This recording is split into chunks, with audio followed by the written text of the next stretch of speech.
علی اکبر bureau chief Peshawar ہمارے ساتھ موجود ہیں۔ جی علی اکبر، بتائیے گا اس وقت تازہ ترین اطلاعات کیا موصول ہوئی ہیں؟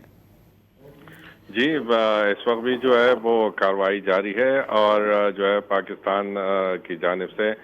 کیونکہ دراندازی اور بلا اشتعال فائرنگ افغانستان نے کی تھی، تو اب پاکستان جو ہے وہ بھرپور فائدہ اس سے اٹھا رہا ہے، اور جیسے ہی اب تک کی اطلاعات کے مطابق اس وقت جو ہے وہ کارروائی جو ہے بارڈر پر جاری ہے، اور جو افغانی چوکیاں ہے تو ان کو نشانہ بنایا جا رہا ہے، اور اس میں پاکستان جو ہے اپنے جدید ترین جو ڈرونز ہے تو وہ اس کا استعمال کر رہا ہے، اور اب تک کی اطلاعات کے مطابق جو ہے وہ 10 چوکیوں کو تباہ کر دیا گیا ہے، اور سیکیورٹی ذرائع کے مطابق اس میں جو ہے نقصان زیادہ ہوا ہے افغانستان کا،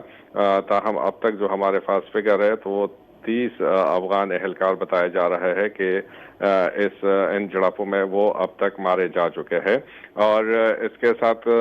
جو ہے وہ ڈرونز کے علاوہ بھاری اسلحے کا استعمال بھی جو ہے وہ کیا جا رہا ہے، اور اس وقت محمد خیبر باجوڑ اور جو کرم کے علاقہ ہے چترال، تو یہ 5 سیکٹر ہے، یہاں پر اس وقت جو ہے وہ پاکستانی فورسز کارروائی کر رہی ہے، اور انہی جگہوں سے شام کے وقت افغانستان نے پاکستان پر حملہ کرنے کی کوشش کی تھی، بلا اشتعال فائرنگ کی تھی، اور کواد کاپٹر سے جو ہے اندر بم گرانے کی کوشش کی، جس کو بھرپور طریقے سے اور مؤثر طریقے سے پاکستان کی سیکیورٹی فورسز نے ناکام بنایا، اور اس کے بعد جو ہے وہ پاکستان نے جوابی کارروائی کی ہے۔ جوابی کارروائی میں اب تک جو ہے افغانستان کے 10 اہم چیک پوسٹ ہے جہاں سے یہ لوگ پاکستانی علاقوں کو ٹارگٹ کر رہے تھے تو ان کو تباہ کر دیا ہے، اور اس کے ساتھ ساتھ جو ہے اور بھی ٹھیک ہے، علی اکبر ہمارے ساتھ ہی جانی موجود اور رہیے مالی گا۔